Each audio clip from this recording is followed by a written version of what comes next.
Hello and welcome to some more Star Citizen. Today I wanted to go over the overview of Calling All Devs that was on recently, talking about 3.1, Alpha UEC purchases, hotfixes, ships, as well as some more general information nuggets and news that I've collected from the last week. Ship purchases with Alpha UEC are still a planned feature, but might not be hitting with 3.1 at the end of March due to the changes in the quarterly release schedule. As with mining, I believe that this is now pinned for 3.2 in June. Alpha UEC will be able to be transferred between players with service beacons in the future. This will enable you to split mission rewards or give money to others. They are still discussing when the first tier of that will roll out, but on the schedule report from the 5th of January, player missions and service beacons were penciled in for 3.2 in June. This will all be done via the Moby-Glass, this system with service beacons and player contracts, and will allow for basically, player-initiated contracts, escorts, deliveries, trade, distress calls, all that sort of stuff, but between players freely. And eventually that will also allow NPCs to do your jobs as well, that you post on the mission board too. Hotfixes will be deployed in the background where appropriate and possible, and they are doing them. When they use the term hotfixes as well, they are referring to patches that they can deploy without the need for client-side downloads, really. So they've already hotfixed a variety of problems, in fact,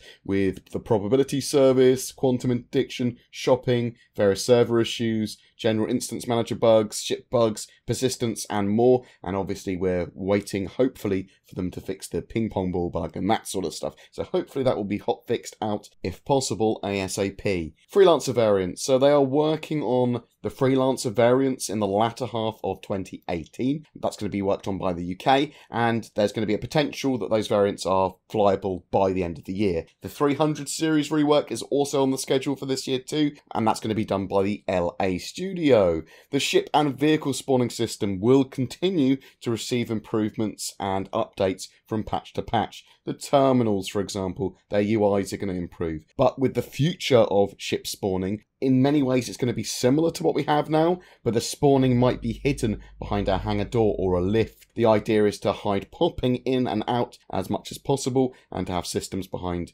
the idea of these ships actually persisting in some sort of hangar in the verse. Places like Port Olisar will be getting replaced in the future as well with truck stops. That's what they wanted, those modular space stations there. And we're going to see more hangars and enclosed landing pads in the future too. In the short term, Olisar's pads will be increasing in size for the reclaimer to land, for example. The larger ones around doubling in size, apparently. Your ship and vehicle will have to be stored at the location to be spawnable there, so you'll literally have to take your vehicle to a place for it to be spawnable there in the future. Players, ships logging out and all that sort of stuff will eventually disappear based on an amount of time. So even if you did log out in a random place or whatever, eventually your ship would despawn. Although when you log in, it might respawn or whatever, based on the persistence manager, based on how important that asset is there. And this is going to be true of pretty much anything, like whether it be salvage or bits of debris or whatever. They'll have different levels of persistence based on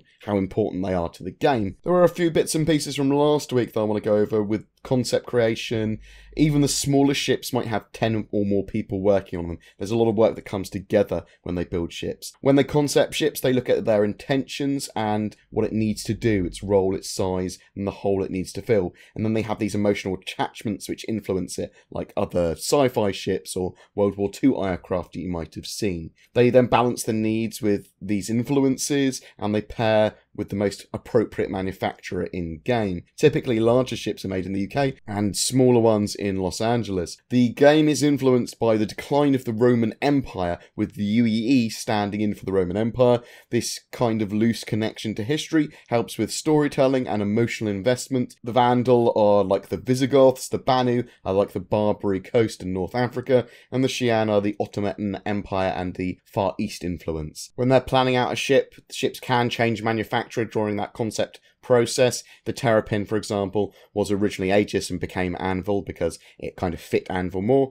and they have occasionally course-corrected their concepts after taking them to Chris and had to do a couple of 180s occasionally in the past, but most of the time they're on the right course they just need minor course corrections. We will see a new website and roadmap this week. On Thursday, we're going to see a Squadron 42 ATV special, and we're going to see a better look at the coil in the Odin system, apparently. On Friday the 26th, we have a Reverse the Verse, where Chris Roberts will be answering questions on Squadron 42. That's going to be at 8 PM UTC on twitch.tv/StarCitizen. Also, remember to add your questions to the Calling All Devs thread on Spectrum if you'd like CIG to address your questions, or you can even post questions to me, I suppose, and suggest things on my Discord and content ideas, whatever. Links below to that as well.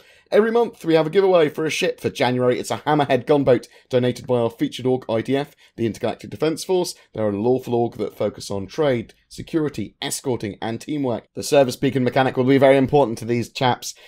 They are going to dabble in all areas of the game, and if you're interested in checking them out, there are links below. All you need to do, however, to be in for a chance of winning that Hammerhead gunboat is be subscribed to my YouTube channel, and then comment on any of my Star Citizen content during the month. Do you have any questions about Star Citizen or Squadron 42's development, gameplay mechanics, or anything we talked about in this video? Chuck them down below in the comments. A special thank you to my Patreons who allow me to create the amount of content I do. If you're interested in becoming one of them, you can find the links to Patreon, as well as everything else we've discussed down below too. Please don't forget to like and subscribe, as it really does help me, and I'll see you in the verse.